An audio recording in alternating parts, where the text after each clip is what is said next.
Senhores, hoje vamos ser um pouco mais breves do que na última semana e eu acho do que na próxima também. Vamos fazer um breve freio de arrumação aqui para estabelecer os conceitos que desenvolvemos até aqui. Já tem gente esperando lá. A gente falou da guerra de narrativas, né? A narrativa da redenção, a narrativa de Deus e a narrativa do Império, né? A narrativa que vinha do Egito, a narrativa que nós ouvimos até hoje, né? E a gente chama muito sobre o mundo, né? A narrativa do mundo, que nada mais é do que a narrativa do Império, né? A narrativa que nos leva a ficarmos ansiosos, nos leva a ficarmos preocupados, nos leva a medir o nosso valor de acordo com aquilo que a gente produz. Então a gente agora vai fazer essa pausa e olhar esses primeiros 11 capítulos para entender o que o autor de Gênesis, ou autores, né, dependendo da teoria, né, que a gente siga, escreveram, o que eles estão fazendo. Né? E se a Bíblia é uma grande narrativa, nessa grande narrativa de redenção, como a gente falou no nosso primeiro papo, o corpo da história, ele vai de Êxodo até Apocalipse. E o livro de Gênesis é a preparação para que a gente entre na história. No capítulo 1 a 11 é o que a gente pode chamar de prefácio. No livro de fantasia, você eventualmente tem um prefácio e a razão para ele é que você está entrando num mundo que você não conhece ou você não entende direito. Então, para que o autor possa entrar na história, ele primeiro introduz os parâmetros desse mundo. Então, é isso que acontece no prefácio. Capítulo 1 a 11 é isso, né? São introduzidos os parâmetros desse mundo, preparando o terreno para apresentar os personagens, né? Onde ele vai apresentar na introdução da história. Então, depois do prefácio, você tem a introdução, onde você vai conhecer essas pessoas, né? Conhecer Abraão, Isaac, Jacó e os demais personagens, vai conhecer o ambiente, vai entender o contexto. A introdução vai acontecer do capítulo 12 ao 50.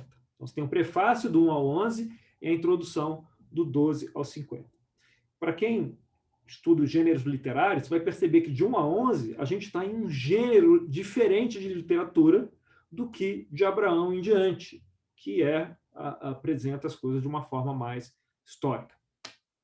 Então, nesse prefácio, a gente já viu, né? Tem muita poesia, e também as escrituras, elas apresentam histórias que faziam parte do folclore daquele povo. Histórias que aqueles povos antigos estavam acostumados a ouvir, né? Histórias de dilúvio, histórias da criação, história dos primeiros seres humanos, essas histórias. E agora, o autor, né, o Moisés, provavelmente, supervisionando aí os autores, ele está ajustando essas histórias, está torcendo, recontando essas histórias, de forma a mudar o entendimento com que aquele povo enxergava o mundo. Né? Então, o entendimento fundamental do mundo que aquele povo tinha, ele era modelado pelas histórias, pelo aquilo que eles ouviam desde criança. Como nós ouvimos desde crianças, nossas histórias. Nós ouvimos na escola, nós ouvimos na cultura. Se você está no Brasil, você ouve umas histórias. Se você está no Oriente Médio, ouve outras histórias. E a nossa visão do mundo é modelado por essas histórias. Então, aqui em Gênesis, o autor está modelando essas histórias. São histórias centrais, ancestrais da criação, de feitos enormes, né, de dilúvios. Ele está construindo a tal da cosmovisão. O Denilson, aqui em Brasília, gosta muito dessa palavra, né? A cosmovisão, a visão cósmica, espiritual, né? A visão de mundo que aquele povo deveria ter ou deveria construir. Né? E com os personagens que vão habitar essa cosmovisão. Então, Abraão, Jacó, Isaac, José, né? Eles vão habitar nessa cosmovisão desenvolvida ali em Gênesis, de um prefácio, né, e depois na Bíblia. E a gente, quando eles agridem a cosmovisão, a gente já se incomoda. Pô, mas isso aqui será que é justo? Não é? Né? Porque aquilo foi modelado daquele jeito. Então, a pergunta que foi feita e que a gente faz é: então você quer dizer que as coisas não aconteceram daquele jeito? O dilúvio não aconteceu daquele jeito? Sim, então. O objetivo não é um registro histórico científico das coisas, mas o autor está recontando essas histórias, mudando-as, né? De forma a modelar o entendimento fundamental do mundo. Então, e o que era? Quem estava ouvindo isso pela primeira vez? Aqui o povo israelita, né? O povo não era israelita ainda, o povo era o povo hebreu. Por que não era o povo israelita? Porque Israel não tinha nascido ainda, né? Israel não tinha chegado ainda no mundo. Por que não era o povo judeu? Se Israel não tinha nascido, Judá menos ainda. E o povo judeu vem de Judá, né? Então a gente vai chegar lá. Mas era o povo hebraico, porque vem de Abraão, o hebreu, né? Então o povo hebraico, você pode falar aí nesse momento. Não existiam ainda, ou já existiam, né? Mas pela ancestralidade de Israel. Então, como eles viam aquele mundo? Esse mundo da antiguidade era um mundo politeísta. Um mundo onde havia muitos deuses, muitos ídolos. E agora uma breve explicação de por que é um mundo todo politeísta. Porque os povos antigos acreditavam no mundo politeísta. Você, como eu, como um bom ser humano, sabe que a gente tem certa necessidade de controle e de entender o mundo à nossa volta. A gente quer entender as coisas que acontecem à nossa volta. É só ver, a gente nunca leu tantos artigos científicos, reportagens, artigos sobre pandemias e contágios, porque a gente quer entender o que está acontecendo à nossa volta. Está na nossa natureza entender. Ou a gente leu, ou a gente ouviu, ou a gente consumiu fake news. Por quê? Porque a gente quer entender. E naquele tempo não era diferente. Então, naquele mundo, com essa necessidade, né, de controle e de compreensão, o imaginário popular, né, foi criando deuses à imagem e semelhança de quem eles conheciam. Então, como era o mundo politeísta? Os deuses eram criados à imagem e semelhança dos homens. Eram deuses com vontades, com paixões, com tretas, com brigas, eram desonestos, uns mais, outros menos, uns mais legais, outros menos legais. Não é? Porque eles tinham um temperamento à nossa imagem e semelhança. E mais, como eles queriam entender o mundo, então era assim, eles estavam à mercê dos elementos, né? Então, se plantava, tinha que chover. Se não chovesse, tivesse seca, estragava as plantações, as plantas, o gado morria, né? Os bichos morriam. Então, eles rezavam para o elemento do tempo, da chuva. E aí, para eles se relacionarem com o elemento, havia o deus da chuva, ou o deus do trovão, ou o deus da tempestade, porque era a forma que eles podiam visualizar, compreender aquilo à volta dele. Se tinha um sol no céu, ora, era um deus, sol, porque e aí eu poderia me relacionar com esse deus. Se havia uma enchente, é o deus da água que tinha causado uma enchente. Então, se tinha uma peste, era o deus da morte que tinha causado aquela peste. Então, era assim. E como eu preciso ter uma necessidade de controle, eu preciso tentar interagir com esses deuses. E lembra, esses deuses são a imagem e semelhança de quem? Nossas, né? E como é que nós somos? Nós não fazemos as coisas por benevolência normalmente. Nós fazemos quando a gente está afim ou quando a gente recebe algo em troca. Não é isso? Normalmente, esse é o jogo do comércio. Então, com isso em mente, as pessoas tentavam interagir com Deus de que forma? Entregando ofertas, entregando sacrifícios aos deuses, de forma que eles fossem comprar a boa vontade dos deuses. Então era muito comum haver sacrifícios de animais também, mas sacrifícios humanos. Que essa era a ideia. Quanto maior o sacrifício, maior o preço pago, maior a chance do Deus do outro lado ficar satisfeito com o sacrifício que eu estou fazendo e se sensibilizar com o meu sacrifício e atender, né, e mandar chuva, ou interromper essa carnificina aqui, esse tipo de coisa, né, essa peste aqui. Então, desse jeito, dessa necessidade de controle e interação, nasce essa cosmovisão politeísta, né? Onde você tinha um panteão de deuses interagindo, brigando, pensando, egoístas, né? Pensando nos seus interesses, nas suas vontades, nos seus caprichos, e os humanos, pobrezinhos, à mercê dos elementos, que são controlados por esses deuses caprichosos. Então, essa era a forma de ver o mundo. E aí você tem Yahvé, né? E a narrativa dele. E esse povo saindo do Egito, onde havia o panteão de deuses egípcios, só muda o nome. Se você pensar deuses gregos e romanos, um tem o deus da tempestade, o outro também. Um tem um deus assim, o outro também. Por quê? Porque os elementos são os mesmos. A chuva que cai num lugar é a chuva que cai em outro, que cai em Roma, que cai em Atenas. Então, os deuses são os mesmos, eles têm os mesmos poderes, que são os elementos. Né? Aí o nome muda. Né? É o deus da fertilidade, a deusa, normalmente a mulher, né? A deusa da fertilidade, Afrodite. Então, você tem os mesmos deuses, só muda de nome. Ah, esse deus aqui dessa religião é o mesmo deus. Por quê? Porque ele representa um elemento. Bom? Então, ele vai mudando de nome de acordo com a língua que o povo está. E aí é contra essa narrativa que chega o livro de Gênesis. Né? Ele chega para trazer uma outra história, para contar uma outra história para aquele povo que tinha acabado de sair do Egito. Tá bom? E como é que ele faz isso? A proposta de Deus por meio de Moisés é: você vê o mundo desse jeito tradicional, mas eu quero convidá-lo a ver o mundo de uma forma totalmente diferente. Então, antes de ir em frente, eu quero convidar vocês para olhar aqui um diagrama. Pam, pam, pam. Eu vou compartilhar aqui.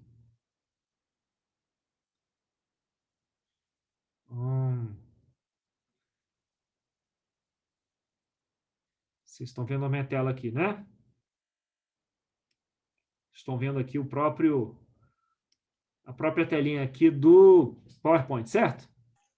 Isso, sem estar no modo apresentação. Tudo bem, eu vou por aqui mesmo para a gente voltar depois. Então, você tem aqui prefácio, introdução e a narrativa, tá bom? E aí, o que a gente tem? Lembra, Nelson Miura perguntou das genealogias, né? Quem que faz a genealogia aqui? Você tem uma genealogia em Gênesis 5 e outra genealogia lá em Gênesis... lá em Gênesis 11, né? Você tem outra genealogia. Você tem essas duas genealogias. E aí, como é que a gente enxerga aqui a estrutura desse prefácio? Você tem a primeira história da criação, onde aparece um problema, não é? O mundo era sem forma e vazio, não tinha função. Isso era o problema. Né? Você tinha um quiasma, aquela poesia, a gente já apresentou esse quiasma. A criação era boa, o mundo era bom, né? Ele funcionava.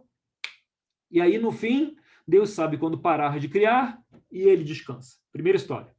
Segunda história é a história de Adão e Eva, ali em Gênesis 2, 3. Então, você tem o problema, né? Aquele conflito lá com o fruto. Tem o quiasma. A gente não passou aqui por essa história, mas você pode conferir no podcast. Aparece a tragédia da queda, a gente falou da queda, a obsessão deles, né, de querer o bem e o mal, e termina com desconfiança. Tem a história de Caim e Abel, vocês conhecem bem também. Tem o problema do conflito de Caim. Caim significa adquirir, né, adquirido, o nome dele, né, aquela questão de querer segurança, querer mais, né? E ele tem esse problema ali, ele fica inseguro com o acolhimento da oferta de Abel. Aí você tem também o quiasma, tem a tragédia do assassinato, né, a obsessão de Caim, já falei, e a desconfiança, né, e ele sai e termina assim, né, com uma nota negativa. Em Gênesis 5 você tem a genealogia, aquela famosa, né, Matusalém, Lameque, Noé, você tem aquela genealogia toda, com aquele povo vivendo 900 e tantos anos, né? Depois, Gênesis 6 a 9, também não abordamos, a história de Noé, também temos um quiasma, e termina como? Com uma nova aliança com Noé. Né? É boa, né? Deus sabe quando parar de destruir. E ele descansa, tem um descanso depois, né? O descanso da terra. Depois tem a outra história de Noé, tratamos também. Né? O problema ali começa com a embriaguez, da relação dele com Cã, também aparece um quiasma, a tragédia, né? A obsessão ali de Cã e de Noé, e termina com a desconfiança.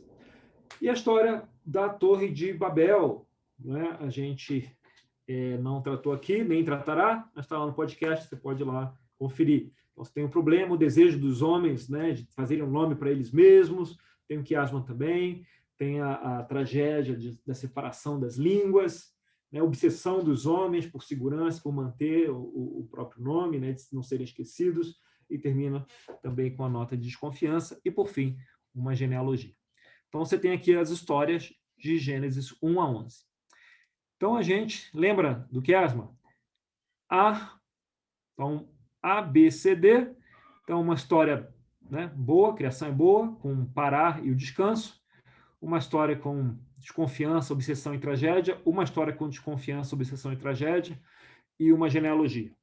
Depois, uma outra história com um final bom, com Deus sabendo quando parar e o descanso. Outra história com problema, obsessão e tragédia e desconfiança.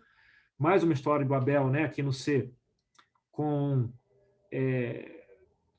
tragédia, obsessão e desconfiança, e, no fim, outra genealogia. Então, você tem A, B, C, D, A, B, C, D. Olha que beleza o design das escrituras, né? Você tem um padrão que se repete entre as histórias, né? São um padrão de 4 seguido por um padrão de 4 histórias. Então, A, B, C, D, A, B, C, D. Parece que é um quiasma de quiasmas aqui, né? E bem no meio, o Nelson fez essa pergunta no primeiro dia, bem no meio da genealogia, bem no meio de tudo, você tem a escritura que fala de Noé, que significa ele descansa, né? Nasceu Noé, queria trazer descanso, né, para os homens, bem no meio de tudo. Que o meio do quiasma é o ponto central, né, do ensino, está escondido, aquele tesouro escondido dentro do ensino que a mente hebraica reconhece. Ela vê isso e ela vai procurar onde é que estão os tesouros escondidos. Então, ela procurando, ela vai achar esse centro que termina bem em Noé.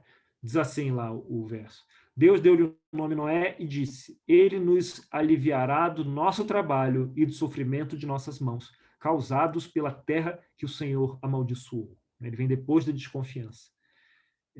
Então, Noé, sempre alerta. Quer dizer, Noé, ele descansa, que é o contrário da narrativa que eles viviam, que é a narrativa do sempre alerta, né? A narrativa do preciso produzir.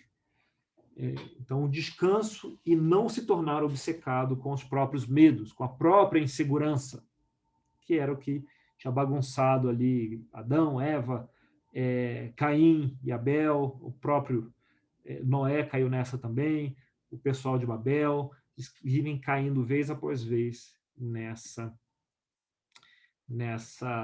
nesse ciclo de insegurança, né? Nessa narrativa do império. E o chamado aqui do prefácio, né, que a gente começa a ver em Abraão e é para todos nós, é aprender a ser mais como Deus e aprender a parar. Aquele povo estava aprendendo isso. De novo, eu volto a lembrar o nosso primeiro papo. Por que que os judeus são tão obcecados com o Shabá e com seus feriados e com os dias santos e tal? Assim, ora, né, o princípio da Torá começa justamente falando de descanso. Né? Não de uma forma direta, que viria mais na frente, Levítico, Deuteronômio, mas em Êxodo, o próprio livro de Êxodo, né? Mas começa assim, essa mensagem se repete vez após vez. E aí, se a gente aprende a parar, e o Shabá não é só parar, né, e descansar, é parar e descansar em Deus. Né? Tem descanso e diversão? Sim, tem, mas tem também o descanso em Deus, né? A meditação, a contemplação, a adoração, tudo isso faz parte do conceito de Shabá, que só é possível quando você aprende a parar. Então, quando nós aprendemos a parar, e a gente é um pouco treinado a fazer isso todo dia, né? Mas não só todo dia, mas parar um período maior, né? O Shabá traz esse conceito. Aí sim, Deus poderá usá-lo para trazer a criação ao que ela deveria ser. Aí Deus pode nos usar como um parceiro para ele. E a mensagem aqui é: a história que ele está contando, ela é boa, ela é muito melhor do que a outra história. Pode confiar nessa história. E isso, confiar nessa história é essencial para que o mundo possa encontrar a redenção, né? Um Deus que sabe quando parar e a gente pode seguir os seus passos. O outro elemento é o design aqui desse prefácio. O design é absolutamente brilhante. Eu não consigo imaginar como alguém pode construir isso sozinho, né?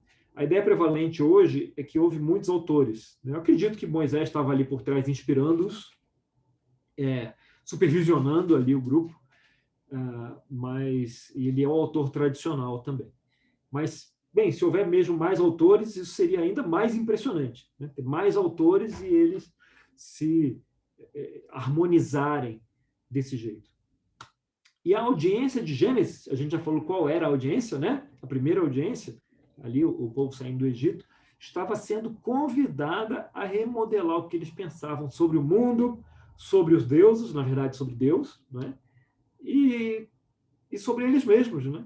Sobre eles mesmos. No prefácio é apresentada essa nova visão.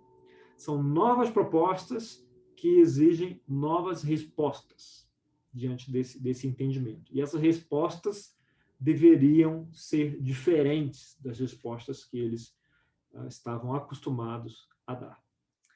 Então, quando a gente lê algumas histórias da Bíblia, aí lá do princípio, a gente pensa que sabe sobre o que ela é, sobre do que ela trata. E vem o prefácio e diz, não, você não sabe definitivamente do que essas histórias estão falando. Então, essa é a ideia do prefácio aqui. Ok? Muito bem. Com essa ideia do prefácio, a gente vai interromper aqui e avançar um pouquinho mais uma pergunta. Tá bom, acabou o prefácio e vem a introdução. E a introdução vem com a chegada de Abrão. A gente não vai chamar de Abraão, porque o nome dele aqui não é Abraão. O nome dele aqui é Abrão. Então, vai ser Abrão. Tá bom? Então, por que Deus escolheu Abrão, afinal de contas? Lembrando que Abrão significa, do hebraico lá, pai exaltado, né? Pai exaltado. E Abraão significa pai de muitas nações. Então, nesse momento aqui, ele é o pai exaltado ainda. Lembrando também que, nesse mundo antigo, o nome da pessoa, ela não era só um nome. Não é igual falar Iara, é um nome lindo, vou botar minha filha de Iara e pronto. Então, isso aqui tinha um significado. Para o bem ou para o mal, né? As pessoas iriam viver aquele significado. Então, Caim, adquirido, ele podia viver isso de uma forma positiva ou negativa, né? Ele acaba deixando a insegurança, né, de material tomar conta dele, no fim das contas. Então, não é uma condenação, mas o nome influenciava o destino da pessoa. Eles acreditavam nisso, né? O poder das palavras. Então, Abrão, para o ocidental, para nós, a gente nem pergunta por que ele escolheu Abraão ou Abrão. Ele escolheu e pronto. Ele é Deus, ele escolhe quem ele quiser, ele ama quem ele quiser, ele odeia quem ele quiser, ele escolheu Abrão, então vamos em frente. Mas a mente judaica, a mente hebraica é diferente. Falou, olha, se ele escolheu Abraão, deve haver uma razão para isso. E isso está aqui para nos ensinar que tipo de gente Deus quer por perto, com quem ele quer fazer parcerias. Deve ter uma razão. E a gente vai encontrar Abrão aonde? A gente vai encontrá-lo antes de começar a história, que inicia no capítulo 12. A gente vai encontrar no fim do capítulo 11, Nelson Miura, de novo, na genealogia, que você gosta tanto, Nelson. Na genealogia. Então, eu vou ler aqui Gênesis 11, do 27 ao 32. Esta é a história da família de Terá. Terá gerou Abrão, Naor e Arã. E Arã gerou Ló. Arã morreu em Ur dos Caldeus, em sua terra natal, quando ainda vivia Terá, seu pai. Tanto Abrão como Naor casaram-se. O nome da mulher de Abrão era Sarai, e o nome da mulher de Naor era Milca. Esta era a filha de Arã, pai de Milca e de Iscar. Ora, Sarai era estéril, não tinha filhos. Terá tomou seu filho Abraão, seu neto Ló, filho de Arã, e sua nora Sarai, mulher de seu filho Abrão. E juntos partiram de Ur, dos caldeus, para Canaã. Mas ao chegarem em Arã, estabeleceram-se ali. Terá viveu 205 anos e morreu em Arã. Então, para dar aqui um apoio para nós aqui, eu vou de novo compartilhar. Mesma coisa, vou compartilhar aqui uma telinha aqui diante de nós. Tá vendo aí? Terá Abrão, Naor e Arã. Tá? E aí você tem, Arã tem seu filho Ló e ele morre. E aí você tem aqui Sarai e Milca. Quais são os problemas da história? Abrão casa com Sarai, sabendo que ela era estéril, né? Fala assim, ora, Sarai era estéril, não tinha filhos. Ou seja, seria um problema, né? Porque Abrão era o primogênito. Então, Abrão herdaria a casa de Naor, de Terá, né? Ele era o Beor, primogênito. Então, ele seria um patriarca. Como é que o patriarca não vai ter filho? Uma encrenca. Estranho isso, né? Outro problema. As mulheres só aparecem na genealogia quando é estritamente necessário. Quando não for estritamente necessário, não aparece mulher na genealogia. Bom, estritamente necessário. E aqui, quem aparece na genealogia aqui? Isca. E ela aparece quantas vezes? Na genealogia. Ela aparece, é igual alguém que põe a cabecinha, né, para fora da janela assim e desaparece. Ela aparece um pouquinho e desaparece. E depois aparece Sarai várias vezes. Então, estranho isso. Também não há menção da esposa de Arã, o que faz sentido, porque ele não fosse tão relevante aqui para a história. Então, você tem essas coisas que são esquisitas aqui nesse ponto. Então, e mais, Abrão, embora fosse o primeiro filho, foi o último a casar, indo contra a ordem natural, cultural da época. Tinha algo de estranho nessa família. Não é? Milca é citado 3 vezes e Isca nada. Então, de novo, parece que o autor aqui está com TDAH, de novo, né? Parece Isca uma vez, Ilca 3, Sarai um monte de vezes, esquece de Isca. O que está acontecendo aqui? E, de novo, nós vamos recorrer ao Midrash, que agora já todos sabemos o que é, né? Já somos especialistas, não é? Nos estudos antigos dos textos, né? Recorrendo aos grandes mestres. Né? Midrash, em português, tem gente que escreve Midrax, com X no fim. Eu acho o Midrash mais elegante. Então, no Midrash, ele diz que Abrão casa-se com Isca.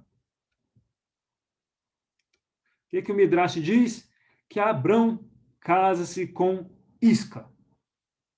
O que isso quer dizer? Isso quer dizer que Sarai e Isca seriam a mesma pessoa. Filhas de Arã. O Midrash diz isso e o Midrash não pode contradizer o texto, né? É uma premissa do Midrash. Ele pode construir em cima do texto, mas não pode contradizer o texto. Então, a questão aí, tio-sobrinha. O próprio Naor, né, casando com Milca, era um tio casando com uma sobrinha.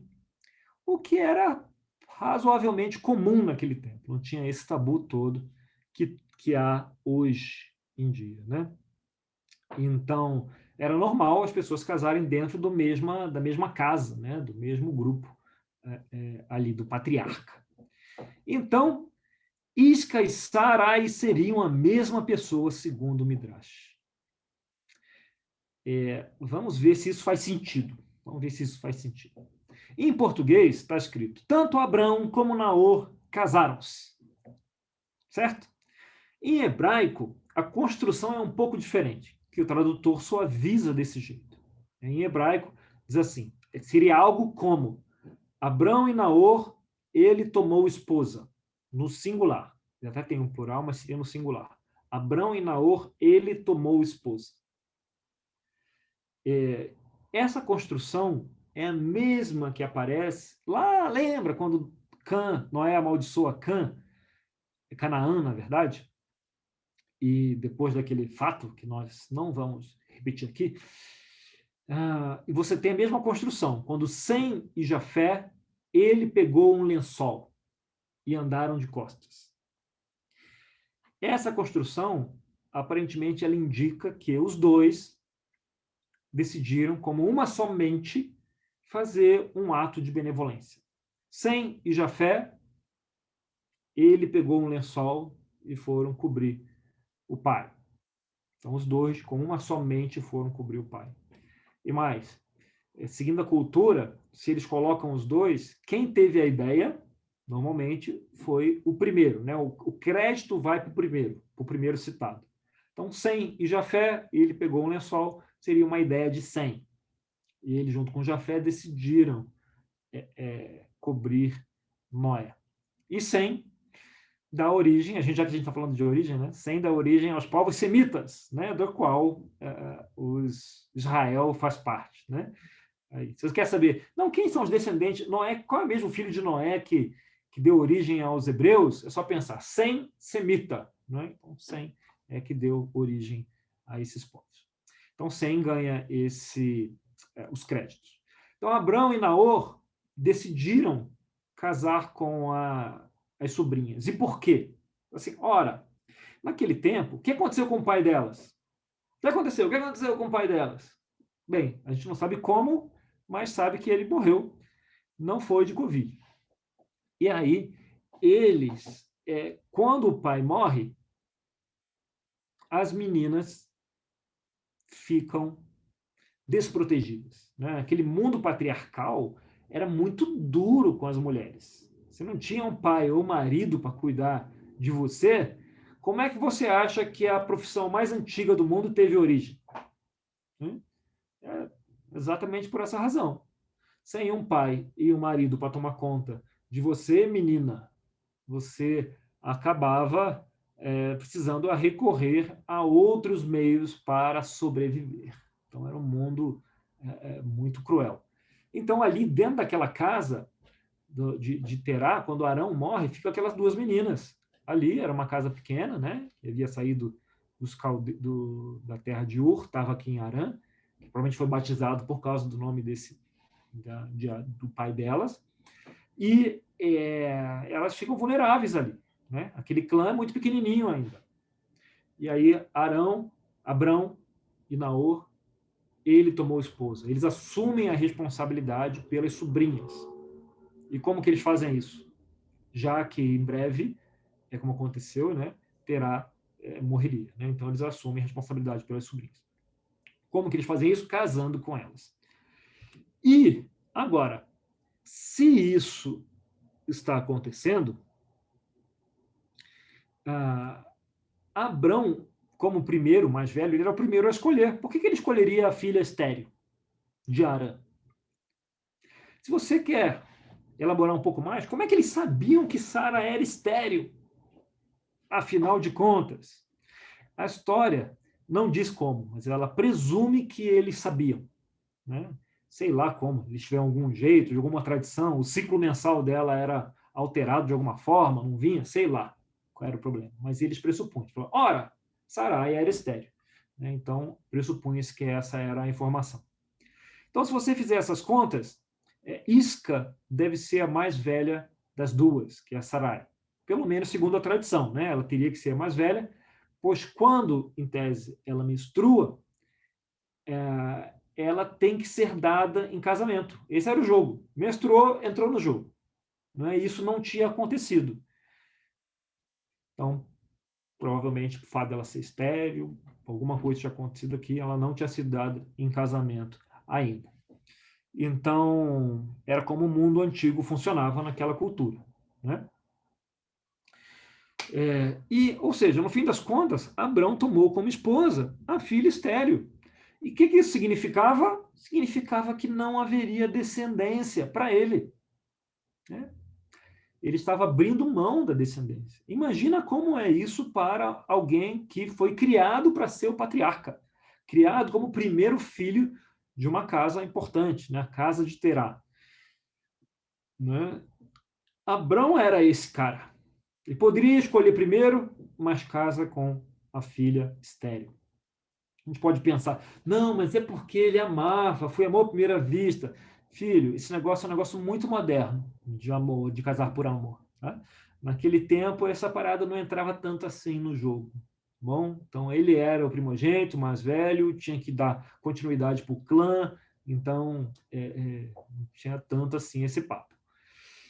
Ele era, ou seja, Abrão, desde cedo, era um cara que não se colocava em primeiro lugar, né? Diferentemente de Caim, ou não estava preocupado com o nome dele, com o pessoal da Torre de Babel, que não queria ser esquecido, né? Não colocava o nome dele na frente, né? Aqui está um sujeito que não está preocupado consigo mesmo, mas está preocupado em trazer ou restaurar dignidade, sustento e proteção para alguém que não possuía essas coisas.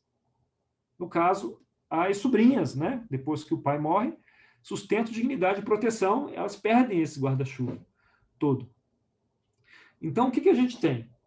No prefácio, até aqui, a gente fica com um gostinho amargo de que a humanidade não tem jeito, né? Você vai lá, cria o mundo, aí o fruto tal, aí a queda, aí vem a primeira família, aí um irmão mata o outro, aí vem uma treta atrás da outra genealogia, beleza, vamos resetar tudo, porque não está funcionando. Reseta tudo, começa tudo de novo, aí faz uma vinha, fica alcoolizado, o rancor volta, em treta de Cã com Noé, e Noé amaldiçoa o filho, um rolo danado. Depois, cria a comunidade, aí vamos construir Babel aqui, fazer um... Parece que o troço não está funcionando, não está andando até aqui, né?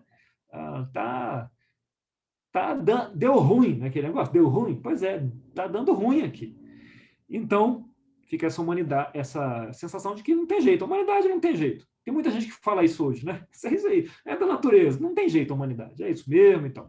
Todo mundo é guiado por medo, por insegurança, e não há esperança de qualquer pessoa conseguir servir de modelo para Deus. Agora, finalmente, na história, nós somos apresentados a um sujeito que não se coloca na frente dos outros, que sabe quando parar, que não é obcecado consigo mesmo, mas é obcecado com o outro, não é? Em proteger o outro. E quando aparece esse sujeito, Deus imediatamente entra na história. Fala, opa, com isso aí eu posso trabalhar. Com esse sujeito aí, alguém que sabe quando parar, sabe quando colocar os seus desejos em segundo plano, com esse aí eu posso trabalhar, né?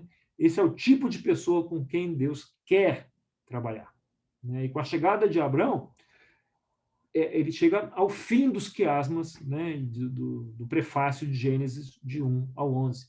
E é aqui que a narrativa começa, quando ele finalmente encontra alguém que, por vontade própria, né, sem pressão, tem o discernimento para saber qual é a coisa certa para se fazer. Mesmo que requeira sacrifício, ele está dentro, né? Mesmo requerendo sacrifício, pode contar comigo, estou dentro. Que é, afinal, o que toda a narrativa das Escrituras de redenção vai nos trazer vez após vez, né? Disso que essa história de redenção acaba tratando. Então, nós somos finalmente apresentados aos personagens da história. E Abrão, que a gente vai ver melhor na frente, que não é perfeito, longe disso, mas ele tem essa paz, né? que vem de Deus, e ele é capaz de mostrar isso ao mundo. Ele é capaz de modelar algumas características de Deus para o mundo. Tá bom?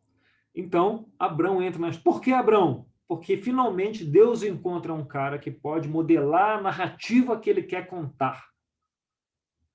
E começa então com Abrão. Até então, parece que Deus estava com bastante dificuldade para encontrar alguém para modelar essa narrativa. Lembra, Deus tem dificuldade de falar diretamente com as pessoas, né? vai falar no ouvido de cada um. Precisa de pessoas ali para modelarem isso para ele. E nessa caminhada, a gente avançar só um pouquinho hoje, no capítulo 12, a gente aprende ali em Gênesis 12, 1, bem no começo, e eu ainda estou compartilhando aqui, né? A gente aprende ali bem no começo que 12:1. Então o Senhor disse a Abrão: saia da sua terra, do meio dos seus parentes, da casa de seu pai, e vá para a terra que eu lhe mostrarei.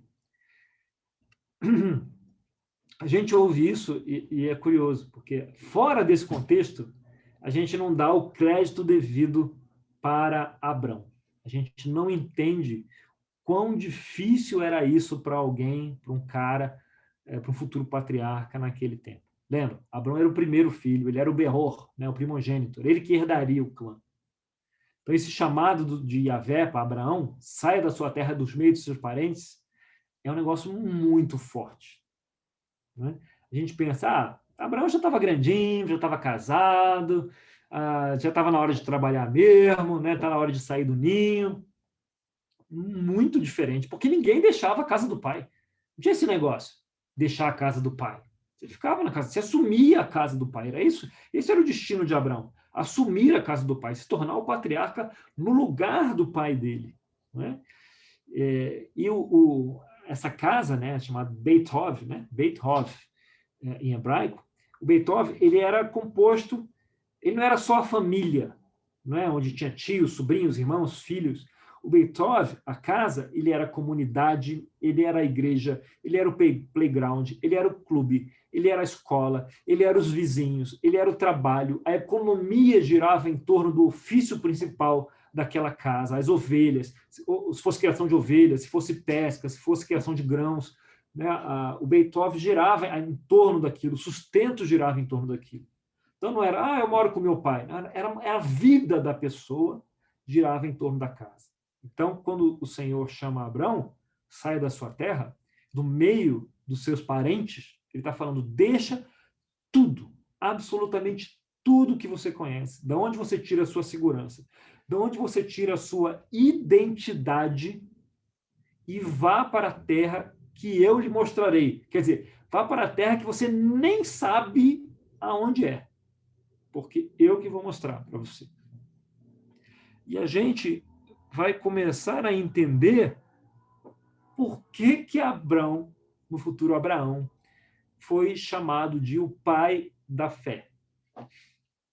Atender esses chamados de Deus, sem absolutamente nenhuma referência. Que Abrão não tinha a história de Abrão para ele se basear. Então, ele era ele, né? Era a natureza dele, era o que vinha dentro dele. Né? Então, sem nenhuma referência, Yahvé chama e ele sai da casa dos pais. Era algo muito incomum. Nada a ver com Abrão vivendo no porão do pai com cabelão, né? Fala, menino, hora de você tomar tendência. Nada a ver com isso. Embora provavelmente ele tivesse um barbão mesmo. Então, mais do que isso, ele também deixava a própria narrativa cultural do Beit Hov, de adoração. Deixava os ídolos da família. Deixava a visão espiritual com que ele cresceu. Ele deixava a igreja. Deixava o sacerdote dele. Né? Dava conforto lá para aquela família. Né? Tem um outro midrash que fala disso, uma ilustração, quando Abrão, antes dele sair, ele destrói todos os ídolos do pai lá de Terá e deixa o machado na mão do último ídolo. Fica só um ídolo. E aí Terá pergunta, o que aconteceu aqui? Né? E Abraão responde, tá óbvio isso. Esse ídolo aqui destruiu todos os outros.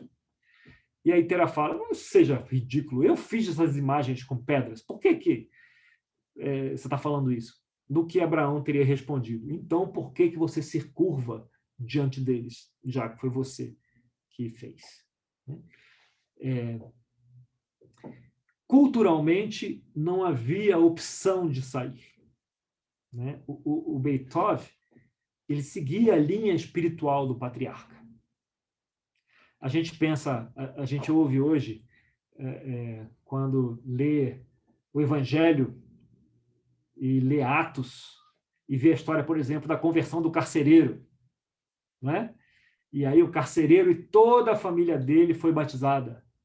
E a gente fica impressionado com isso, fala, caramba, então cada pessoa ali desenvolveu uma fé e entendeu e teve um arrependimento profundo no coração e criou sua própria fé individual e seu relacionamento com Deus e se converteu. Sim, patavinas. O patriarca se converteu, todo mundo vai se converter também. Tipo, não tem opção disso aqui. Então, quando fala fulano e sua casa se converteu, é isso que acontecia. No mundo de Jesus, ali também era uma sociedade patriarcal. Quando o patriarca se convertia, mudava a linha espiritual da casa, né? E todo mundo se convertia. Então, mais respeito ainda para as mulheres que se convertiam quando seus maridos, normalmente os maridos que não davam muita bola para isso, né? Romanos e tal, parará, não se convertiam ou não eram tão preocupados, mas se eles endurecessem, era uma luta dura, né, ali para as mulheres. Então, mais crédito lá para as mulheres que se convertiam ainda sozinhas. Então, fecha o parênteses. A gente começa a entender aqui por que Abraão era o pai da fé. É o primeiro chamado dele.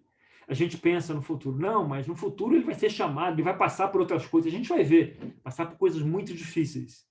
E acha que esse princípio aqui, não, isso aqui só saiu de casa. Assim, não, não. Essa saída de casa aqui custava muito mais do que talvez alguns de nós não estivéssemos dispostos a dar. Então, não é à toa que ele é chamado de o pai da fé.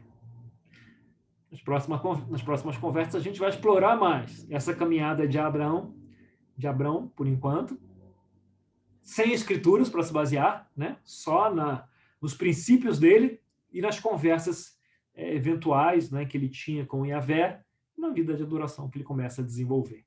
Bom, a gente continua na próxima quarta. Legal, Daniel, muito obrigado. Só queria te fazer já uma pergunta. Quando a gente lê sobre a questão da Sarai, a nossa leitura natural é entender que ela era estéril porque ela era casada já com Abraão, e como ela não conseguia ter filhos, aí a gente entende que por causa disso ela era estéril. Nessa leitura, a gente é levado a pensar que eles já sabiam que ela era estéril. Mas pela leitura direta, isso não fica muito claro. O que faz pensar que já se sabia disso? É pelo Midrash ou alguma outra explicação? Então, você tem... primeiro, faltou uma informação na aula aqui, né? Como é que o Midrash chegou a essa conclusão? Tem mais uma informação. Isca, em sumério, significa princesa. E Sarai, em hebraico, significa minha princesa. Né? Então, é o mesmo nome. Peraí. Aí alguém fala assim, peraí. Eu sei, porque eu botei uma sobrinha que chama Sara e o nome dela também é princesa. Então, Deus mudou o nome de Sarai para Sara e é tudo princesa. Tá meio esquisito isso. Na verdade, Sarai é minha princesa e Sara é só princesa. Né? Como se minha princesa fosse um negócio mais dentro da família e princesa algo mais genérico, né? Já que Abraão ia ser o pai de muitas nações e Sara passa a ser princesa, né? Também de muitas nações. Né? Ela ganha uma amplitude maior para esse princesa. Voltando aí à pergunta do Sérgio. São dois elementos aqui. Né? Primeiro, Sarai era mais velha, né? E ela já deveria ter sido dada em casamento. Se isso não aconteceu, é porque, de alguma forma, tinha algum problema aqui. Porque se menstrua, entra no jogo. Então, ela era a irmã mais velha de Isca. Isca também já tinha chegado a hora, né, às vezes, né, de de ser dada em casamento, ela era mais velha, não tinha acontecido. Então, tinha alguma coisa aqui. E quando ele fala, ora, Sara era estéril, ele está meio que apontando para trás. Tipo, ora, todo mundo sabia que Sara era estéril. Então, a tradição, ao ler isso, entende que essa informação já era um dado, né? Era uma premissa. Então, quando a gente lê de forma direta, ocidentalmente, a gente vê, não, mas ela descobriu porque casou e não ficou grávida. Né? Então, por isso que era estéril. Mas a forma que o texto coloca, pela tradição, é uma premissa que já era um dado conhecido. E como ela era mais velha, não tinha sido dada em casamento, então faz sentido que fosse mesmo.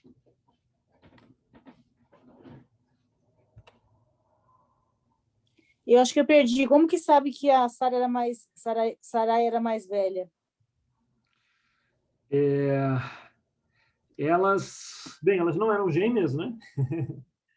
E as duas filhas casaram aqui aparentemente ao mesmo tempo, né? E uma era mais velha do que a outra. Então, essa noção de que Sara não ter sido dada em casamento deve ter relação com o fato dela ser estéril. Né? Então, ela já deveria ter sido dada em casamento e não foi. Então, provavelmente, isso aí está tudo ligado nessa narrativa.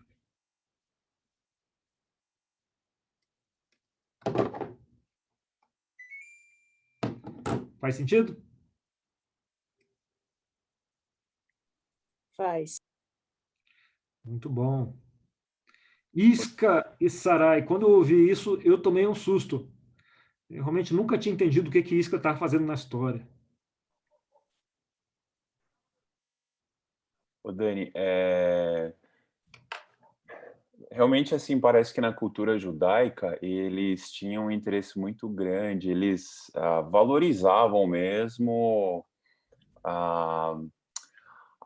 os seus antepassados, né? Eles queriam encontrar a grandiosidade daqueles seres humanos que, né, vieram antes deles, que faziam parte da mesma linhagem, e de onde, na verdade, eles tinham vindo, né? Então, a gente vê um valor muito grande nas genealogias, né? Toda essa conversa que a gente tem tido desde as últimas aulas, né? Mas é interessante, assim, que Paulo parece que vai adotar uma abordagem um pouquinho diferente, não que ele minimize a importância de Abraão para a cultura judaica, mas parece que ao invés de dar um destaque, como o Midrash faz, dar um destaque na ação do ser humano, como se fosse uma ação meritória em si, o destaque que Paulo vai dar em Abraão é a fé que ele teve, que não foi necessariamente um ato, né, que ele merecia os louros daquilo, mas, na verdade, o destaque que Paulo dá é que é no objeto da fé de Abraão. É que Abraão creu numa promessa de um Deus maravilhoso, uma promessa extraordinária. E isso o arrebatou, de certa forma, a agir como ele agiu, né? Ele não teria feito o que ele fez se ele não tivesse recebido uma promessa, uma revelação, não tivesse tido contato com esse Deus, Yahweh, que é o Deus criador do universo. Então, o que eu acho interessante é isso, essa lógica, né, de que a promessa de Deus realmente nos impele a atos de fé que podem ser extraordinários, especiais, né, mas que nunca deveria perder a sequência certa do entendimento, para que nós, os seres humanos, não nos vangloriemos de qualquer coisa que a gente faça, até mesmo espiritualmente. É só uma reflexão, não sei o que você acha disso. Que é a própria vida de Abraão, né? Porque ele não dá muita bola para isso, né? Tipo, ele não se preocupa muito com ele. E ele tem a promessa, a gente vai ver que ele crê mesmo, né? Crê ao ponto de quando o negócio está demorando alguns anos, ele fica indignado e começa a brigar, né? Porque, pô, você é prometido, eu acredito, mas, pô, tá demorando demais esse negócio aqui, né? E esse é quem acredita, reclama porque acredita, né? Então, você tem ele como... Ele acaba recebendo os louros, né? Filhos de Abraão, pai Abraão, a aliança é feita com ele, né? A terceira aliança é feita com ele, mas não porque ele quisesse. E talvez isso seja mais impressionante na vida dele. Ele modela isso que você falou. Ele modela. Ele fala, creio na promessa, a promessa é essa, e Deus chamava Abraão de amigo. Eu acho que Deus, no sentido, pessoalmente, tá? Eu não li isso em lugar nenhum, mas eu imagino a alegria de Deus a ter alguém tão capaz de modelar a si mesmo, né? A Deus, né? Ali, em situações limite, ali, né? Onde ele se colocava. E olha que a gente vai ver no próximo papo que ele dá umas escorregadas feias, mas, de forma geral, esse era o temperamento de Abraão, né? Então, eu concordo. Paulo levanta isso, né? Ele creu na promessa, ele aponta para Deus e aponta para esse poder modelador de Abraão. Abraão agiu assim. Talvez seja o personagem do Antigo Testamento que seja mais visto como modelo de todos os grandes personagens, né? Seja Abraão. Mais do que todos os outros. Ô Daniel, no começo da sua fala, havia lá os deuses da chuva, o deus do trovão, e as pessoas então davam o seu sacrifício numa forma de barganha. E hoje as igrejas que mais crescem no Brasil são aquelas que vendem muito essa questão da barganha, né? Eu estava pensando, foi aí que a barganha começou? A barganha está na nossa natureza, né? Caim já caiu nessa, né?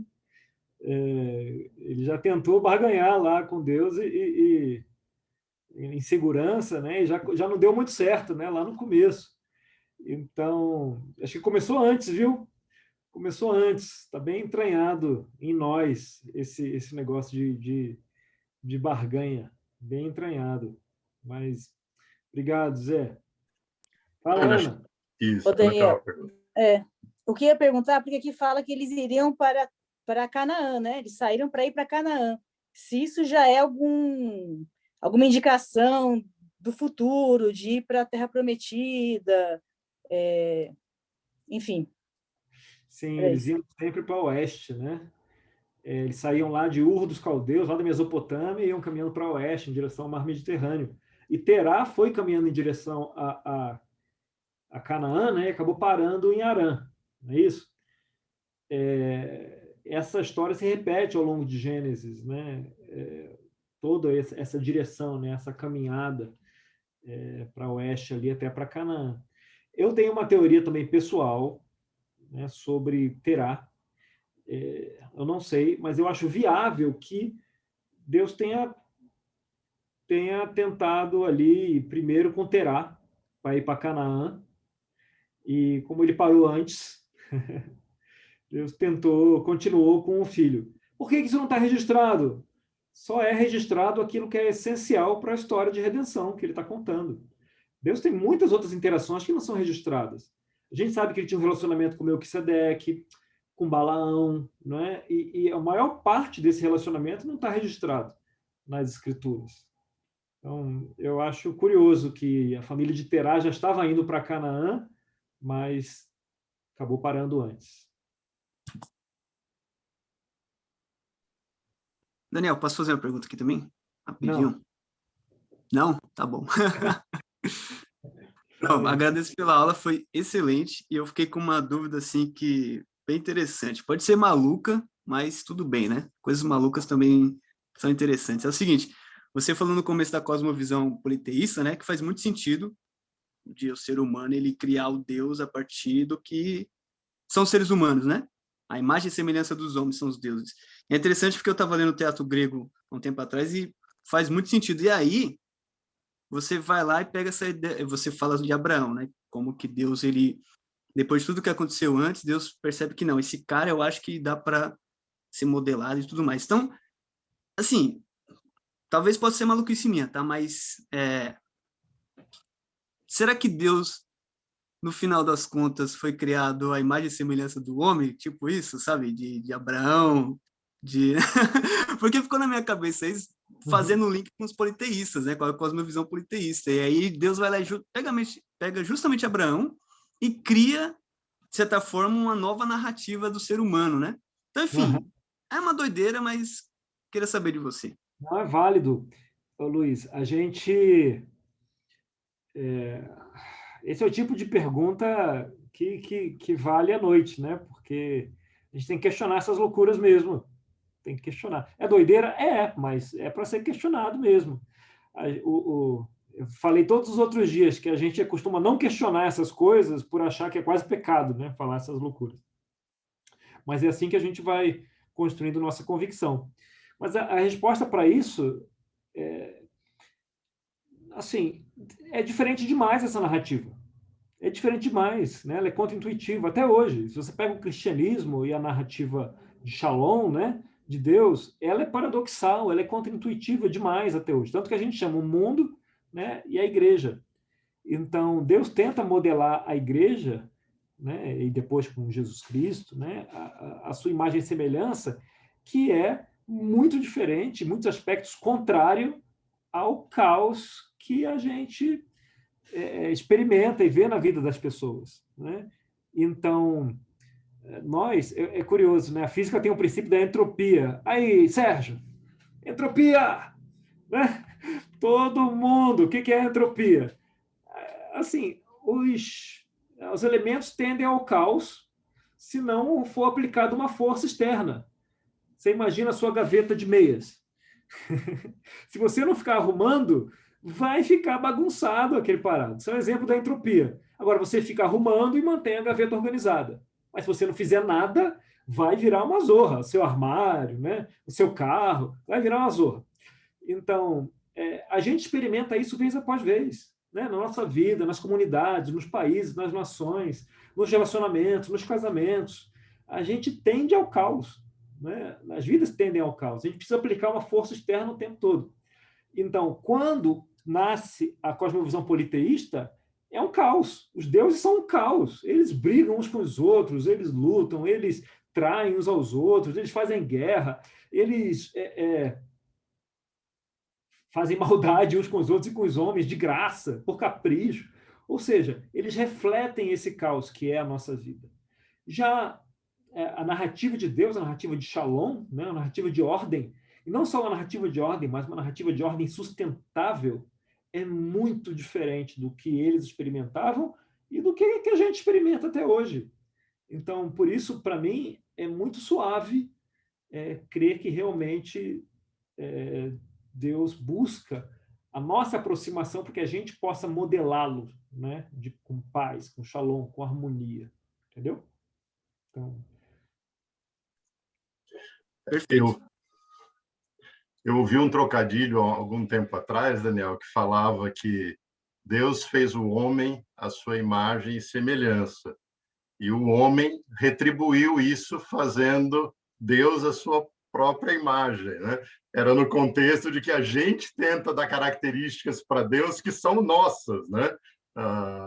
Quando Deus é completamente diferente nesse sentido. Isso é perfeito. O que o Antônio falou aí mais cedo. Não, mas tem tantos elementos de barganha, até nas igrejas, né? Você tem um elemento de barganha muito forte. E nas religiões com sincretismo maior, não é? Com as imagens por quê? A gente tenta a gente se sente mais próximo daquilo que é parecido conosco. Então, é mais fácil tornar Deus a nossa imagem e semelhança, mais confortável a gente tem. E é mais fácil fazer isso do que passar pelo discipulado, pelo esforço de nós nos tornarmos mais parecidos com Deus. E aí a relação fica mais fácil, né? Nossa, com Deus. Então, ninguém disse que ia ser fácil, né? Nem Deus disse que ia ser fácil, muito pelo contrário. Daniel. Desculpa. Não, eu só ia falar que tem uma pergunta aqui no chat, que a outra Ana fez, a Ana Obata, falando se Abraão foi para Canaã para cumprir a maldição de Noé. Eu confesso que eu não entendi. Maldição de Noé. Maldição de Noé para Canaã, né? De que os povos seriam escravizados e tal. Ana, eu não acredito nisso. Eu não acredito. Eu não quero crer nisso, né? Até porque esse chamado para Canaã, ele acaba sendo um chamado recorrente. Mas a maldição estava aí, né? E acaba se concretizando, né? Lá em Canaã. Entendi agora a pergunta. Mas não que essa tinha sido a motivação de Deus, eu não acredito nisso. Eu acredito que a chamado para Canaã é porque Canaã ela ficava exatamente na encruzilhada do mundo. Todo o comércio daquele mundo antigo passava por ali. Então, você ia para o norte, para o Egito, para a Mesopotâmia, passava por ali. Então, se Deus vai modelar a narrativa dele para aquele mundo, Canaã é o melhor lugar para ele ficar. Se ele tivesse muito afastado, uma ilhota lá no meio, lá em Creta, sei lá, ele não ia modelar nada para ninguém. Mas Canaã está na encruzilhada daquele mundo antigo, né? Então, todos os povos passavam por lá, os comerciantes, as caravanas, e ali era o lugar onde a sua narrativa poderia ser espalhada para os outros povos. Sim, Ana? Segundo a linha aí, essa liberdade maravilhosa de perguntar qualquer coisa, que a gente se sinta mal, você estava falando dos sacrifícios, dos deuses, que os deuses exigiam sacrifícios, né? Essa semana eu li Deuteronômio 12:31, que Deus fala, né? Para não adorar da maneira que os outros, né, adoravam, porque eles faziam coisas repugnantes, como queimar os filhos e filhas no fogo. E a gente tem o marido de uma cristã do meu bate-papo, ele é vegano, e ele tem sérias críticas com a Bíblia, tararara. A gente sempre brinca que o dia que ele leu o Antigo Testamento, assim, esses sacrifícios de animais, isso vai ser um obstáculo incrível à fé dele. E eu fiquei, quando você falou de os deuses exigirem sacrifício, me passou assim, puxa vida, precisava ter isso também, né? Não precisava, na minha humanidade aqui, pensando, puxa, por que não deixou de fora essa parte de sacrifício de animais? Óbvio que isso é central, porque depois vem Jesus e tal, mas, e também, penso eu, né? Foi um avanço você sacrificar animais e não pessoas, e a coisa atrelada ao horror do pecado, a consequência mortal do pecado, que eu imagino. Pô, mas é um negócio que você falando de sacrifício, eu falei, puxa vida, podia não ter sacrifício, né? Ana, mas olha, é totalmente compatível isso, né? A sua pergunta, porque Deus não trata os animais os animais têm um papel na natureza, né? Sim. Mas ele não trata os animais com maldade. Inclusive, há versos que isso é reprovado, né? Sim, se fizer isso com o homem ou animal, será condenado e tal. Ou seja, você machucar um animal de graça, isso é penalizado pela lei, né?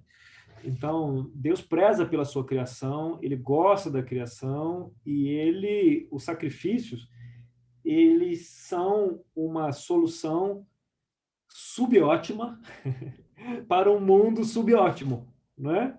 No pecado. Então, por ele prezar também os animais e toda aquela relação, né, dos homens com os animais, inclusive os animais no papel deles também, o sacrifício, na narrativa anterior, o sacrifício era, olha, os deuses exigem um sacrifício porque eles recebem aquilo como um presente, eles ficam felizes de receber um presente. Essa é a narrativa do sacrifício. Então, eu sacrifico um boi lindão lá, porque esse Deus, que legal, eu mereço esse presente e agora eu vou curtir na adoração, que vocês me acham tão importante para ganhar um boi desse tamanho.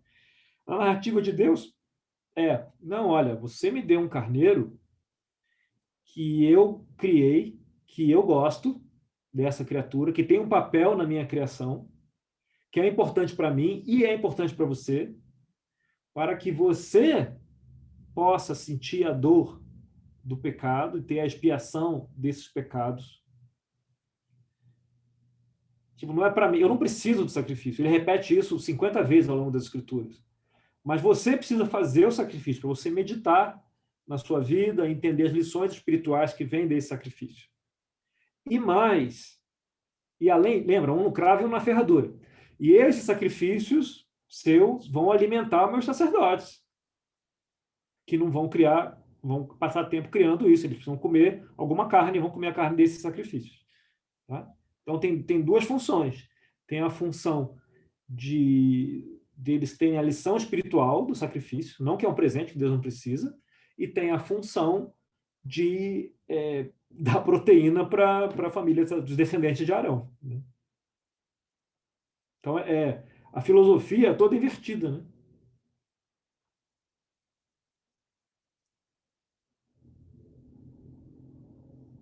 Faz sentido?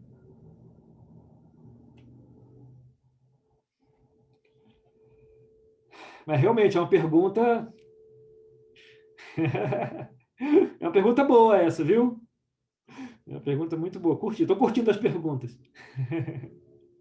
Alguém mais tem uma pergunta blasfêmia aí, herética?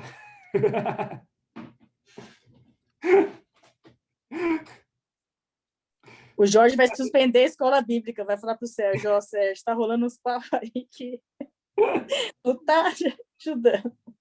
Gente, você está falando, Ana, é o contrário. A gente é criado numa cultura que é não pergunte, aceite. Sim, Falta de fé. Não perguntar demais, questionar demais é falta de fé. É o contrário, isso é o caminho para você construir a fé. Exatamente. Eu quero perguntar. Fala, Silene. Daniel, o que te levou a pesquisar tanto? E o que mudou desde quando você começou a estudar sobre... O que me levou... Eu comecei por causa do Caio, que encheu o saco, e ele é muito bom nisso. Ele... Né, Carla? Você conhece bem o Caio, sabe disso. Quando ele quer ser chato, tem gente que tem talento para isso. O Caio é um desses. E aí, ele vai casar agora, vai poder gastar boa parte da chatice dele com a esposa. Então, isso vai aliviar muito todos os outros amigos do Caio. O Caio, ele me indicou esse podcast original, que foi indicação do Johnny Hales, né, o filho do John Hales lá. E aí eu comecei a ouvir porque ele falou demais, indicou, e eu comecei a ouvir. E aí, ao ouvir, isso me despertou uma vontade tremenda de resolver grande parte das minhas frustrações com as escrituras. Então, o que me levou inicialmente foi o Caio. Agora, o que me levou a aprofundar e a continuar estudando foi minha indignação, minha frustração e minha irritação com um monte de passagens do Antigo Testamento, da Torá, especialmente, que eu não conseguia entender direito, nem engolir as explicações majoritárias da tradição cristã principais.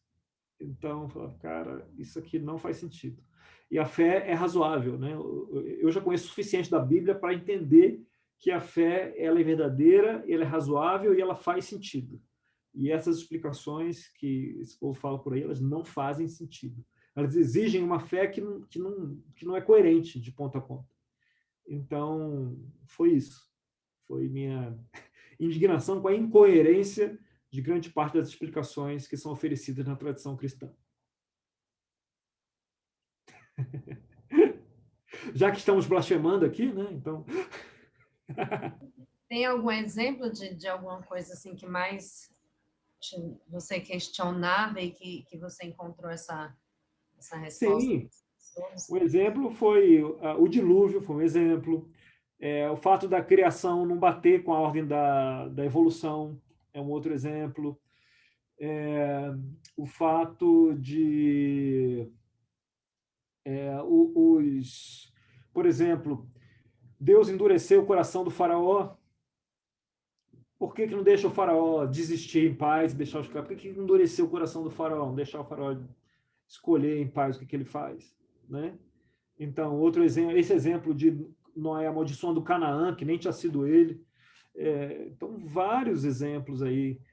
Por que Deus alagou o mundo todo? Todo mundo era mal. O povo continuou mal depois, né? Então, tem várias dessas explicações que são simplistas e simplesmente não explicam, né, as atitudes de Deus, sendo o mesmo Deus, né, do Antigo e do Novo Testamento. Então, E na sua visão, qual seria então a intenção? Eu tenho uma visão mais ou menos do que seria a intenção de Deus sobre essa parte de endurecer o coração. Porque na primeira vez que eu li também, eu falei, Deus, não faz sentido. O Senhor era que endurecia o coração do homem, depois o coitado ia lá, não cedia, depois ele era punido por isso. De fato, eu também já pensei, mas aí, na sua concepção de estudo, aí, o que você encontrou para essa narrativa dessa ô Railane, esse vai ser o tema da nossa próxima série, daqui a alguns meses. Eu vou trazer aqui. Mas você vai ouvir um pouco antes, porque eu vou pregar sobre isso em Brasília, ou em abril ou em maio. Então, eu vou te dar a minha concepção. Se você quer muito ouvir, eu vou expressar.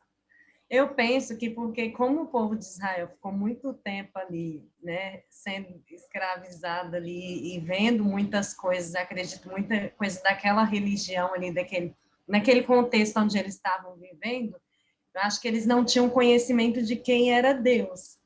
Então, acredito que Deus ele tenha permitido todo esse processo de sofrimento para poder, de certa forma, mostrar se revelar ao povo, porque eles conheciam de histórias muito distantes, né? Então, penso que seria uma forma dele mostrar quem ele era para o povo antes de... E ainda assim, eles entraram no deserto ali e murmuraram até um bocado. Railane, eu não vou aprofundar nisso hoje, né? Porque não foi nossa discussão, mas existe uma correlação boa entre o que você está falando e aí tem algumas outras camadas por baixo aí, em volta disso que você está falando, que vão contar essa história melhor. Tá? Mas obrigado. Nossa, não assisto seriado para não ter que esperar sair temporada. Agora eu vou ficar aqui curiosa para saber. Fala, Ana. Depois o David. Muito boa essa. Não assisto seriado. Prometo que é a última, Daniel. Dentro do que você falou do patriarcado, lá, dele ser o primogênito, tem alguma relação com isso, o fato dele levar Ló, proteger Ló, se descuidar de Ló, depois dar o melhor para Ló? Tipo, já era uma garantia de que alguém da família herdaria ou substituiria, ou não? Você acha que ele já saiu com a fé que seria ele mesmo, não ia precisar de Ló? Ou tem alguma coisa, ou não dá para saber? A gente vai aprofundar isso na nossa próxima quarta, tá bom? Ah, tá bom. Mas tem relação sim, tá? Mas na próxima quarta a gente aprofunda isso com bastante detalhe. Tá bom. Fala, David. Então, fiquei pensando na pergunta do Luiz, né? E é algo que me chama muita atenção nessa questão, né, do politeísmo e de Deus trazer para nós, né? Se apresentar para nós, na sociedade, que você falou no podcast, que é a questão da narrativa do império e da narrativa Shalom. de Deus, né? Shalom. Isso para mim é algo que me chama muita atenção, né? A gente vê a partir de Abraão uma narrativa altruísta, uma narrativa focada no self, né? Focada na perpetuada de Deus, não de nós. Ao passo que no politeísmo nós temos, né, uma visão muito centrada no eu, né? Então, essas narrativas e o que decorre disso me dá uma uma segurança muito grande, né, de construir meu relacionamento com Deus, de poder enxergar para além daquilo que está no meu vivo.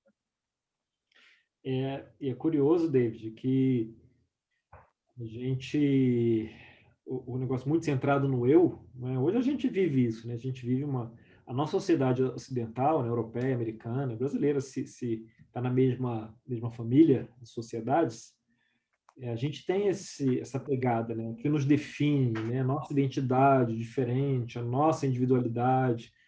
A cultura que a Bíblia foi escrita, e eu digo toda, né? Antigo e Novo Testamento,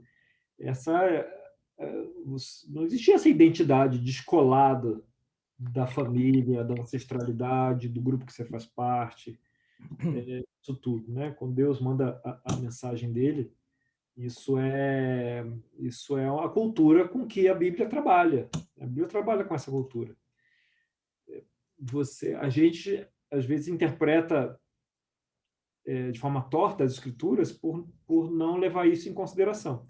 Hoje, no planeta, você pode falar que 3/4 do planeta, hoje, tem uma cultura mais parecida em termos de população, né? Não de área. Você tem uma cultura parecida com a cultura bíblica, né? Você tem, imagina, a África, a Ásia, as culturas orientais, a família, tem aquele negócio da vergonha da família, né? O pai, o filho, aquela pressão familiar, eu jovem, se rebela, tadinho, e a gente não entende isso e tal. Mas não é que isso é bom ou mal, é uma característica cultural de 2/3 ou 3/4 da humanidade, que até hoje lê, e eles têm até uma facilidade maior de interagir com essas histórias, porque o contexto cultural deles, ele a identidade não sai do individual, quem somos nós, mas sai do grupo, né? Sai da família, do que eles pertencem, como eles foram criados, da terra de origem. Então, isso tudo faz parte da identidade de boa parte do planeta hoje. Ninguém tem tanta dificuldade de entender as escrituras como o Ocidente. Não que seja mal ou bom, né? Só diferente, né? Aí, no caso, deturpar, né? No caso, mas não voluntariamente, né? A gente vê com os nossos olhos, né? Com nossas lentes. E aí é natural que aconteça isso. Daniel. Não é, Nelson? Não é verdade, Nelson? É isso aí. Não faz diferença? Seu pai, seu avô, o que eles pensam? Não faz muita diferença isso? Você não tem que calcular 1000 vezes isso? Já falamos sobre isso algumas vezes, né? E o Nelson falando para mim, não, cara, mas o negócio... E eu não entendia nada. Não, mas olha que meu pai e tal, assim. Não, mas e daí que seu pai pensa assim? Não, mas olha... Eu simplesmente não consegui entender. Imagina para a França compreender.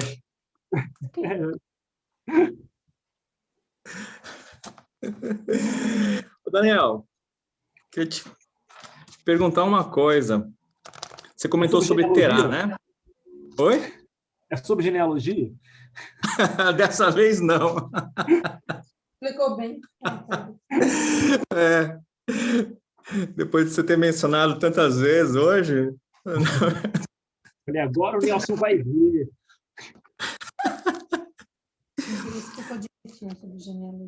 A França está falando que você explicou direitinho sobre genealogia. Sobre Terá. Ele era também, né? Primogênito. Ele deixou ali o núcleo familiar também, né? Lá de Ur, né? Estava indo em direção a Canaã. Você leu em algum midrash, algum comentário, alguma coisa sobre por que ele se estabeleceu em Harã? Eu não li. O que eu sei, quer dizer, o que a gente pode imaginar sobre isso é que aonde ele se estabeleceu não se chamava Harã, né? Esse era o nome do filho falecido dele. E depois ele acabou batizando por Harã. As poucas coisas que eu ouvi sobre isso, na verdade, de uma única fonte, é que esse negócio de mudar quando você encontra um lugar que você considera fértil e tal, e se estabelece, é difícil sair dali, né? Então, poderia ser uma razão por ele ter se estabelecido ali em Harã, que era um bom ponto. né, perto de fontes de água, e onde ele poderia construir o negócio dele. Mas não me conhece. Como não tem nas escrituras, eu não li nada a respeito, é uma das questões que ainda está em aberto na minha cabeça. Mas como não fala nada a respeito disso, nem para inventar uma história mais maluca, não me incomoda tanto. Porque ele estava indo em direção a Canaã, né? Sim, sim. Eu acho que ele deveria ir até o fim, né? Ele parou antes, mas eu não faço ideia quais sejam as razões. Se o filho dele morreu ali e ele perdeu o ânimo, né? Só conjectura. Porque Arã morreu lá em Ur ainda, né? Cadê? Versículo 28, né? Vamos ver aqui. 28, né? Eu não lembro. Não lembro. É sim, está escrito. Ah, sim. Arã morreu em Ur dos Caldeus, sua terra natal, quando ainda vivia Terá, seu pai. É isso aí. Morreu em Ur quando ainda vivia Terá, e Terá parou no meio do caminho. Fiquei curioso saber se, de repente, Terá teve um chamado, estava indo, mas aí... Olha, o que eu posso te dizer, pelo que eu tenho visto da cultura da época, era que mover toda a casa era um esforço descomunal, especialmente quando você tinha poços cavados e uma área propícia. Porque você não tinha só a família, tinha um zilhão de empregados, tinha bicho, era um negócio, um trabalho. Você pensa o que você faz, o que a gente faz para se mudar? Multiplica isso por 20, né? Uma logística absurda. Logística absurda. E sem saber se você vai encontrar outra fonte de água, se não vai ter gente querendo te matar lá. Então, não só a sua disposição, você tem que ter a disposição de carregar todo mundo contigo, né? E é um negócio que exige uma liderança e uma fibra muito grande. Então, para a Torá ter fraquejado no meio do caminho, eu acho uma explicação possível. A gente não pode afirmar, né? Possível. Certo. Ilações. Daniel, você... Saudade desses óculos. Pois é. Alguma vez, nesses seus estudos aí a respeito da cultura judaica, você já ouviu alguma coisa a respeito que eles têm um costume, acho que até hoje, de como se fosse um treino que eles fazem de fazer perguntas. É tipo como se fosse um jogo de fazer perguntas. Por exemplo, eles pegam um trecho da Bíblia e fica às vezes por horas, fazendo perguntas um para o outro. Um faz uma pergunta, o outro faz outra pergunta em cima, e o outro tem que fazer outra pergunta em cima. Assim, para treinar isso, de aprofundar e de fazer perguntas. Eu já procurei isso.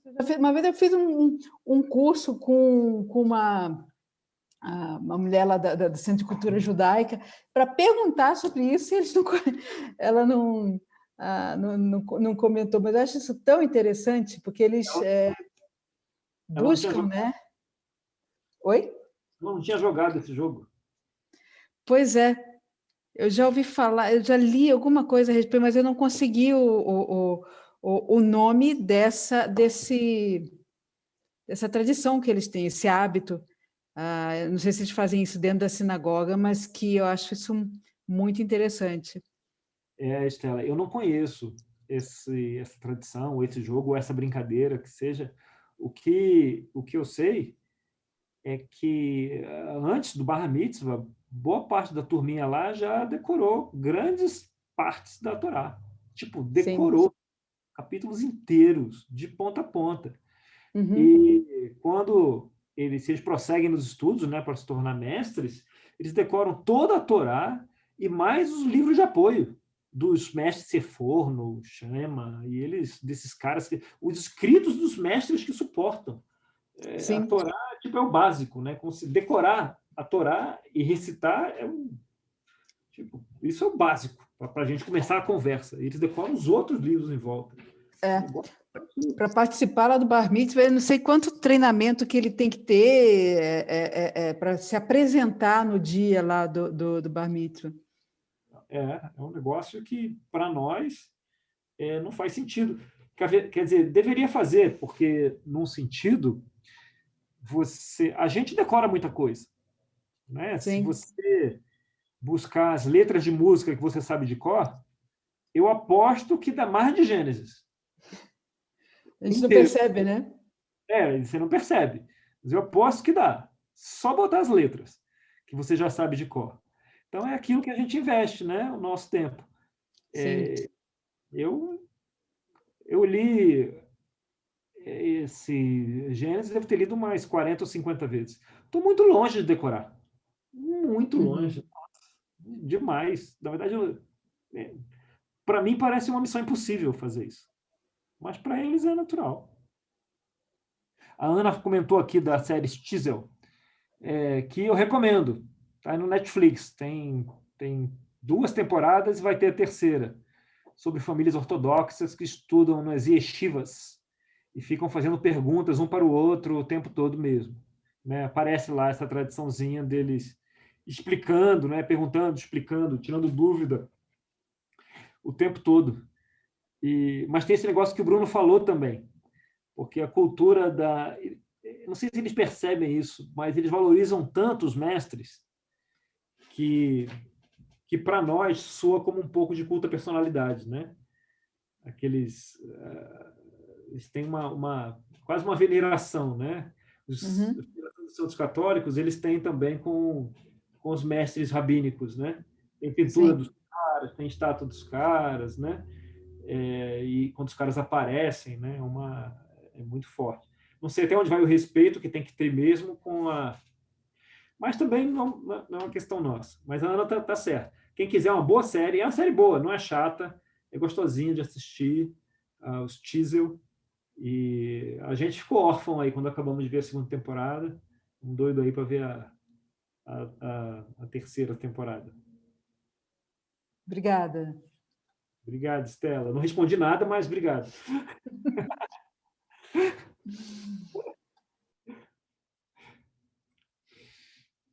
Cultura judaica, pessoal. Olha, é um planeta. Eu não me considero um estudioso disso, tá? Estou longe.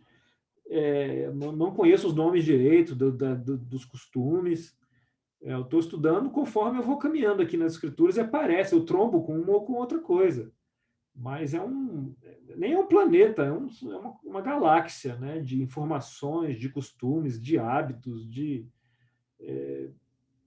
elementos culturais, de ensinos. Um planeta mesmo. Então, às vezes eventualmente, quem saiba, não faço alguma coisa formal aí para estruturar esses pensamentos aí sobre isso. E Daniel, nós vamos acabar indo para o judaísmo, hein? Largar o cristianismo. Ei, Pedro, quer circuncidar, Pedro? Hã? Quer circuncidar, Pedro? Cristo já me circuncidou. Ô, Pedro, sobre isso que você falou, existe sabe a parábola quando o fazendeiro chama os trabalhadores para trabalhar na fazenda? Um chama de manhã, depois chama na hora do almoço, chama de tarde, chama no fim da tarde e paga 1 denário para cada um. Lembra dessa parábola? Lembro. O Jorge pregou domingo agora no culto. Super legal. Nem sei o que ele falou, mas eu vou falar outra coisa agora. Diga. Uma da forma de ver, já que a audiência, né, está em Mateus, já que a audiência dessa palavra, Mateus foi escrito para quem? Os judeus. Mateus? Né? Mateus foi escrito para os judeus, né? Certo. O Evangelho de Mateus. Então, aquela audiência, ela lia isso de uma forma, ela poderia ouvir de uma forma bem curiosa. Que eles reclamam no fim, a gente está aqui no calor do dia, o dia todo vai receber a mesma coisa do que esses caras que chegaram agora, não é isso? Quer dizer, a lei... Acho que é justo, né? Mas o que acontece, se você pensar do ponto de vista deles, a lei, ela é um peso. ela tem muitos mandamentos. 113 na Torá, 513, não sei aonde, 3.000, se você somar as leis que a gente chama de leis da cerca. É muito mandamento, é muita coisa que eles carregam ali. Naquele momento, na época de Jesus, os fariseus, que era talvez a principal audiência ali de Jesus Cristo, de autoridade religiosa, eles estavam trabalhando naquilo. Era muito duro observar a lei. E aí chega esses caras, no fim, que nunca observaram nada, não conhecem a Torá, nunca se preocuparam com nada e vão se arrepender, ser batizados e receber a mesma recompensa que a gente, que está aqui desde 5 horas da manhã, trabalhando, é isso mesmo? E a resposta é: o que eu prometi para vocês não tinha nada de errado, o que eu prometi eu vou cumprir, mas o que eu prometi para eles é outra coisa, eu vou cumprir também, o que eu prometi para eles, né? No sol, vocês aguentaram o sol do dia, o dia todo. E ótimo, mas eu não estou fazendo nada que não prometi com vocês. Entende? Então, para pensar, mas, né? Obrigado aí pela aula, né? Sobre Abraão, né? Você falou que foi duro para ele, né? Deixar lá a casa do pai, né? E sair sem rumo, né? E eu acho que isso aí demonstra a fé, né, dele em Deus, um Deus que não é visível, né? Quando eu vim para São Paulo em 79, foi mais ou menos assim. Eu larguei tudo e vim embora com a cara e coragem. E foi difícil, foi muito difícil. Mas eu não desisti, sabe? Por quê? Porque é no sofrimento que você tem que se apegar a algo, né? Que nem o povo que veio no deserto lá, eles vieram aprendendo a confiar em Deus, né? Deus, ele é invisível, ele é espírito. Então, acho que foi por aí mesmo que Deus colocou Abraão, né, no plano dele, né? Que ia continuar, né? Ele era uma peça ali do plano. É mais ou menos por aí, tá certo o meu pensamento? Eu não vejo problema. Abraão era uma peça, mas é uma peça muito importante, né? É aquele cantinho do quebra-cabeça, né? Você começa por ele. Pode ser, né? Mas amém, é isso aí. Obrigado, Legal. Pedro. Eu que agradeço.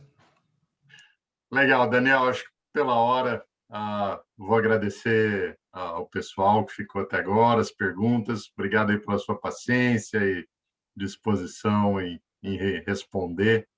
Acho que está sendo bem interessante, mas, de fato, queria agradecer a todos e por hoje a gente para por aqui, tá bom? Obrigado, pessoal.